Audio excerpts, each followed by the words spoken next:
Assalamu alaikum, hurmatli telesiyerçiler. Bugün iyunning 28 efirde haberler vaqti. Studiyada men Alime Kaybullaeva çalışam. Ишимдiki saatga bo'lgan ma'lumotni tanish etamiz. Krasnoperекопск rayoni nasl erishmelerga nail olgani Aqta Davlat Shurasida e'lon etildi. Rayon kuni çerçevesinde bu yerde bayram tashkil olindi. Yong'indan zarar ko'rgan Nahiya Mirajiyevani Millatlar komitetining xodimlari ziyorat etdilar. Qadinga nasl yardım ko'rsatilajak haqida bizim levhamizda seyr etiniz. Qrim sportchilarining imkonlari nasl seviyada, yosh nesilga inkishof etmek uchun nasl vositalar va yardım kerak. Bu va diğer ma'lumot bizim yayınımızda.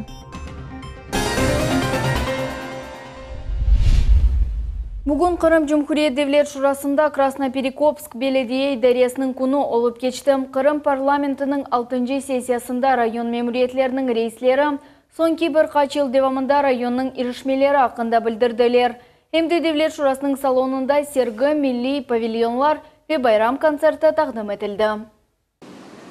Sabah erte Devlet Şurasının meydanında Krasnoperекопск rayonunun vekilleri sergini, milli pavilyonlarını ve oyunlarını numayiş ettiler. Adi Qiygaç Orta Tahsil Mektebi'nin hocası Zulfiye Abibullaeva bildirdi ki bugün mirasimde Qrimtar medeniyeti taqdim etildi. Bu ameli süslü sanat, milli yemekler ve turmuş eşyaları. Здесь представлены элементы праздничных костюмов, вышивка, декоративно-прикладного искусства, национальные блюда, мучные изделия, такие как всем известные чебуреки, бурма, самса, пите, также сладкая выпечка.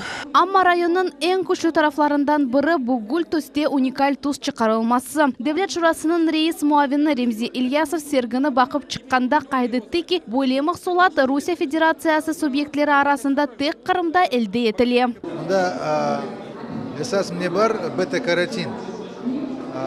Şurada insanlara ziyade faydalı şey. Olsun gözlerge, olsun başka yerlerge. Bunu koyarız, tekrar bir bölüş şeydi. Şimdi pek yaman bu böyle bir nasıl diyeyim kaliteli. Ben Fergana'da çalışkanda, bu sodovый zavodun çok bizge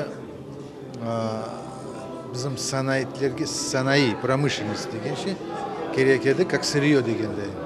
Çünkü bizler şişelerini çıkaraydık ve daima biz bağlanıp sıraga durmağa tırışaydık. Sırasız da, sıradan dışta. Çünkü eğer de bu soda olmasa şişelerini çıkarıp olamaydı.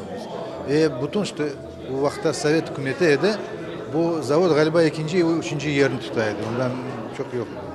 Devlet Şurasının toplaşıvı devamında Krasnoperекопск rayonunun memuriyetinin başı Sergey Bedanets taqdim etti. O kaydetti ki Krasноперекопск rayonunda inkişaf şaraitleri yaratılığı için işler becerili. Создание условий для развития бизнеса, улучшение качества жилищно-коммунальных услуг, завершение формирования хозяйственных земельных участков и оформление права собственности на них. На встречах мы часто открыто говорили о реальной ситуации в районе, давали ответы на поставленные вопросы, и люди с пониманием это принимали. И нас поддерживали, когда они четко знали, когда и в какое время будут решаться те или иные их проблемы. Өз нәвбетінде Qrim Cumhuriyet Devlet Şurasының reisi Vladimir Konstantinov bildirdi ki Krasноперекопск rayonu onaitlı regiondur. Emde rayonda iş muhiti teşkil olungan. Мы увидели перечень хороших, добротных сельскохозяйственных предприятий. То есть району есть на что опереться. Там неплохая команда депутатского корпуса. Работа идет слаженно. Между районным советом, представительной властью, исполнительной властью налажены хорошие коммуникации и конструктивная работа. Результат не замедлился ждать, и в районе, в общем-то, сформирована неплохая атмосфера рабочая. Vladimir Konstantinov Krasноперекопск rayон memuriyetinin başına Tuzla köyünde yerleştirilecek bala oyun meydançığı elde etiliği için sertifikatını bağışladı. Sultaniye Istakayeva, Dmitry Nizavoy, Millet için. Qrim ve Ukrayna sınırında Qrim Cumhuriyeti boyunca Rusya Federal Xavfsızlık Hizmeti Sınırcılar İdarəsinin xadimleri federal araştıruvda bulungan iki grajdanını yakaladılar. Bu haqda idarenin matbuat xizmeti haber etti. Armyansk keçiv noktasında yol kanunlarını bozup sağlıkka büyük zarar getirgeni için araştıruvda bulungan Ukrayna grajdanı yakalandı. Bundan da gayrı bu noktada kanun bozgan ve federal araştıruvda bulungan Rusya Federatsiya grajdanı da yakalandı. O iş vekaletlerinden ustun çıkıp maddesi boyunca qabatlana. о 10 жылға же азатлықтан марум этіле біле. Эки инсанда укук корчылайчыларга yollanıldı. На въезд в Россию из Херсона прибыл гражданин Украины 1984 года рождения. За нарушение правил дорожного движения, повлекшего по неосторожности причинение тяжкого вреда здоровью, в соответствии с частью 1 статьи 264 Уголовного кодекса Российской Федерации, иностранец объявлен в розыск на федеральном уровне. Другой случай произошел несколькими днями позже. За совершение уголовно наказуемого деяния, квалифицирующегося Уголовным кодексом в соответствии с пунктом А части 3 статьи 286 Уголовного кодекса Российской Федерации. Превышение должностных полномочий с применением насилия или с угрозой его применения. Кырым янгынчылары Ахмежитнің машина базарындаки янгынны тоқтаттылар. Буақта Кырым Cumhuriyeti бойынша Русия февкулерде вазиет нәзірлігінде хабар етілді. Қазан нәтижесінде бір кімсе зарар көрмеді. Үдәріде қайдетелер ки, янгын нәтижесінде 30 квадрат метр ер янды. Әмде бұл ерде дан металлопластик шейлер зарарланды. Янгынның себеплері шымды белгілене. Kurtarıcılar берген мәліметқа көре, февкулерде вазиет yok етілі бойынша 36 янгын қаршы донатма. 4 нұсқа мақсус техника işletildi. Әмде МВД ве ГИБДД хадимлері иштирак еттілер. Общая площадь пожара составила 30 квадратов. Пострадавших, погибших не было. Всего задействовано 4 единицы пожарной техники и 36 человек личного состава. Рено арабасы ве троллейбус иштирагы ile yol nakliye kazası Ахмежитте Козлова ве футболистов соқақлары чатышмасында юз берді. Бұқта ГИБДД дәресінде хабар етіле. Бірінші алынған мәліметларға көре, Рено машинасының айдавчысы esas yolға шыққанда троллейбусқа келіп ұрды. Нәтижеде жемат наклиесінде болынған yolcu zarar көрді, деп қайдетелер ГИБДД дәресінде. Шатларының сөзлеріне көре, екі тараптан да соқақат машина тұқынтылары топланды. Эка евелсіз Сақ районы Яңы Қарағурт көнде яшаған ватандашымыз Нахия Эмираджиева белеға ұғраған еді. Яңғын нәтижесінде отекевсіздегілде бұтын мал мүлксіз қалды. Біздің жеди тақымыз қаза юз берген ерге барып еткен еді. Нахия Эмираджиеваның сойлары ярдым алмақ үшін Девлет милитлер ара комитетіне мұражатта болындылар. Комитетнің реберлігі тез вақытта сесленді. Мевзуны мұхбиріміз Айша Шулакова девам ете. Девлет милетлер ара комитетінде гражданлар кабул етілуінде бұлынған сон Нахия Эмираджиеваның меселесіні тәфсилатлыча угренмек үшін ибарет идари ара комиссия тәшкіл олынды. Она Девлет милетлер ара комитетінің Сақ район мемуриетінің ве Яңы Қарағурткой шураның векилері кірділер. Выехали на место, изучили масштаб бедствия, прорабатываем, какие можно будет здесь предложить варианты помощи, потому что ущерб очень велик. По приезду доложу руководству Государственного комитета. Я думаю, будет принято решение, гражданам будет оказана материальная помощь. Сақ район мемуриетінде милетлер ара ишлері бойынша бөлікнің векилері янгын олған ерге сық-сық чықалар. Ләкин идаре bu madde бойынша малие олмағаны үшін мемурлар пара айырып оламайлар. Односельчане наши остались без крова, живут под открытым небом. Как вы видите, данные условия непригодны для жизни. Администрации Сакского района было подготовлено письмо на Государственный комитет по межнациональным отношениям о выделении денежных средств либо оказании материальной помощи для помощи данным гражданам в связи с признанием данного жилья непригодным к жизни. Янгындан сон evden tek karkas yangan balkalar ve çırkın pencereler kaldı. Kaza devamında kurtarılgan eşyalarını ve mefruşatını yani mebelini ise kullanmakның çeresi yok. O dehşetli aprel günü tek ev ve mal mülk degilde bahtlı kartlıkakta arzular yandı. Zarar көрген kadının ağası Abletif Emiraджиев kız kardeşine yardım etti. Evini daha doğrusu yangından son ondan kalgan kalabalıkını ciştira. Komissiya kelgen son onların meselesi çözülür dep umut etti. Үй недей положение болған епсін көрділер, енді бір құласа шығарарлар. Ярдым берсері яқшы, я башқа бір чаре көрерлер. Мен ойлаймын ki, o çette kaldırmazlar. Şimdi 58 yaşındaki Nahia Emiraджиева de kızlarında de soysoplarda yaşamağa mecbur. Yakın zamanda onun öz köşesi peyda olacağına umut etti. Ayşe Şulakova, Akim Bekirov, Millet için.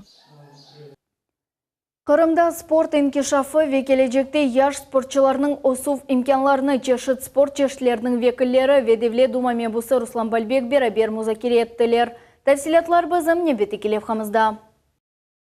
Milli күрешінің Қырым Федерациясы 2008 сенесі açılған еді. Бұл спорт чешіті Қырымда пек рахбетлі, амма о олимпик олмағаны үшін она пара айрылмай. Қырым күрешінің бірінші вице-президенті Қырымның спорт назырлығыне мұраджат еткен сон, бюджеттен пара айрылған еді. Болі сойлернен Энвер Усейнов Руслан Бальбекке мұраджат етті. Хочу сегодня обратиться, пользуясь случаем, депутату Госдумы, что спорт нашей национальной борьба куреш и борьба на поясах и куреш в Крыму. Мы боремся и защищаем честь Крыма и неплохо, чтобы это у нас продвигалось вперед и не было застоя. Егрим экияшлы Асан Асанов милли курешны эн гузель спорт чешетлерінден бұры сайла. Эвелері Асан кикбоксинг или уграшайды. Энді Юнан Рома куреші ве милли куреш оның өмірінде муим ер ала. В школе была секция борьбы. Пришел в секцию, начал заниматься, понравилось, и очень быстро пошли результаты. У нас открылась Крымская национальная федерация борьбы куреш. Мы все со всех регионов начали массово участвовать в этих турнирах, можно сказать, поднимать наш национальный вид спорта. Занимались, выигрывали, показывали хороший результат. Тогда на чемпионате Украины забирали все первые места, все золото, весь пьедестал. Потом за нами была Румыния, тоже призовые места привозили. Асан чоқ мүкафатлар қазанды. Оның соңғы үрішмелерінден бұры құшақлар еле күреш бойынша Русия чемпионатындан қазанылған мүкафат олды. Бұл чемпионат Карачаево-Черкесияда кечті. Чемпионаты мира тоже у нас есть. Чемпионы, призеры.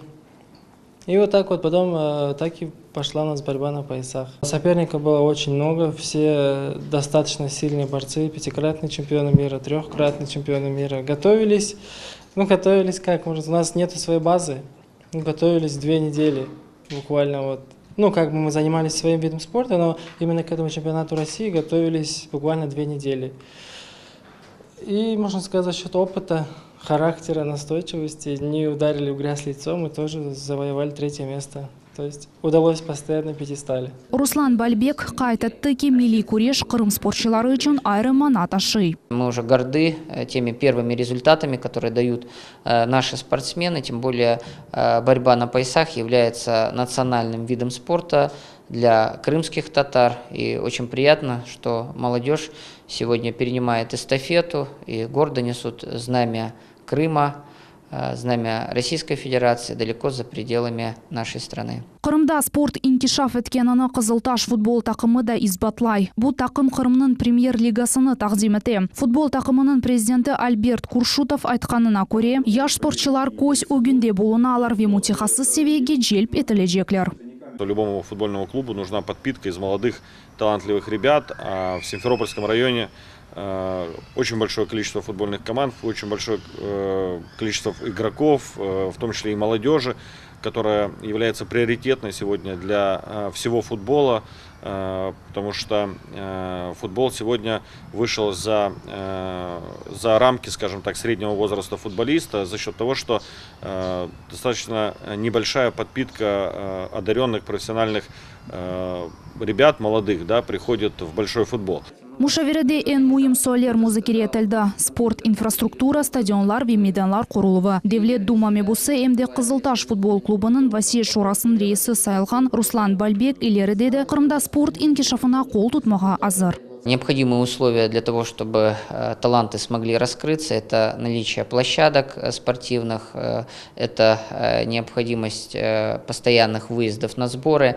Конечно же, всего этого не хватало для наших спортсменов, чтобы достигать высот в сфере спорта. Наметили вот те планы, которые позволят нам быть более успешными.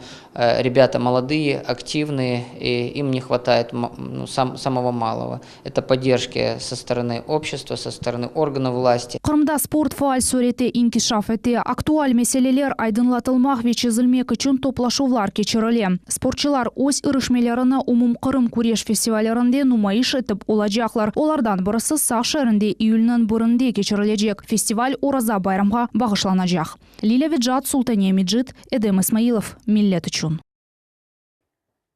Бүгін Ақмежетте Қырымда музыкаль курорт мевсім адлы матбуат конференция олып кечті. Анда Қырым Девлет филармониясында кечежек фестивальлер, лейхалар ве артистлерінің гастроллері ақында сөз үрсетілді. Тәфсилетліже біздімне бітікелеп қамызда.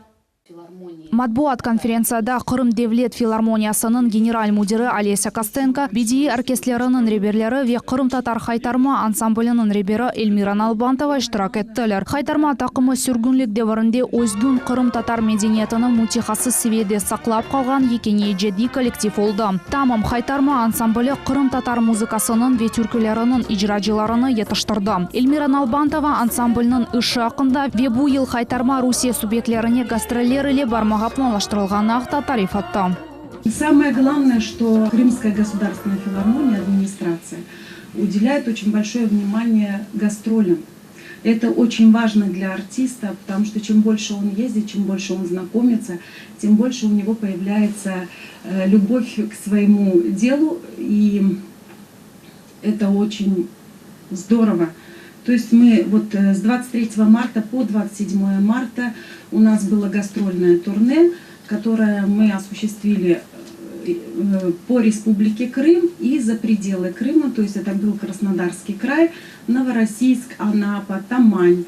Кырым Девлет филармониясы камер оркестрының дирижеры ве BDI ребер Денис Карлов исе якын вақытта чет-эл зенадашларынен чалышмаға ве тәжірибелі пайлашмаға істегі олғаны білдірді. Хотел бы сказать, что благодаря легкой руке и усилиям Олеси Костенко Крыму будет подарен первый международный евразийский фестиваль высокой классики. В принципе, такое событие в Крыму – это первый опыт такого масштаба, так как на фестиваль будут приглашены выдающиеся музыканты современности. Это и лауреаты конкурса Чайковского, заслуженный артист России граф Муржа, это и солист Мариинского театра Вячеслав Васильев. Также представители разных стран будут, и Италии, и Китая. Оснев бетінде Кырым Девлет филармонияның генераль мудиры Олеся Костенко білдірді ки, Кырымда курорт мевсім девамында бір сыра адеттен тыш концертлер кечежек. Бұндан ғары бұл ел Кырымға белі опера ерджісі Владимир Кудашев кележек. Лиля Виджат, Мухаммед Зикиряев, Эрвин Эмиралиев, Миллет үчүн. Русия Федерация президентінің авалесі бойынша келіштеки Митридат басамақларының реставрацион ишлеріні тезлештірмеге планлаштыралар. Уақта Кырым Жумхуриетінің башы Сергей Аксенов хабар ете. Эсас құручылық ве реставрацион ишлері кележек сене башланacak. План бойынша лейханың әмелге кечірілуі 2019 сенесі екінленecek. Бүгінгі күнге ишлер график бойынша алып барыла. Бұл объекте ишлер тез вақытта екінленecek ақта суаллері музакире етіле. Ишлерні 2018 сенесі екінленмеге планлаштырамыз, деді Сергей Аксенов. Ананеге көре июнь 8 күні қайдетілген Умумрусия Қоранта Севгі ве Садықлық байрамы ел-елдан қырымылылар арасында зәдеже рағбетлі олып, День Святого Валентина деген байрамны яваш-яваш четлештіре. Бұқта матбуат конференция кетішатында Русское единство регион ара-жемат тешкілятның рейсі Елена Аксенова білдірді. Оның сөзлеріне көре бұл сене жемат әрбаплары әрвақыт олғаны кібі Гагарина истират бақчасында ұйық тантаналы программа азырламаға планлаштыралар. Елена Аксенова әнде қайдетті ки, Қырымда бұ байрам милетлер ара ведин ара олды. Чешет милет ведин векілері байрам мерасимлерінде фаль иштирак етелер. Күнділік бұ әпсі малюмат саат 21:30-да есен Вера Блезис кележек хаберлер информацион программасында яңы юз берген вақияларнен таныш етежек. Қызылы олыңыз көшме күзірем сақылген қалыңыз.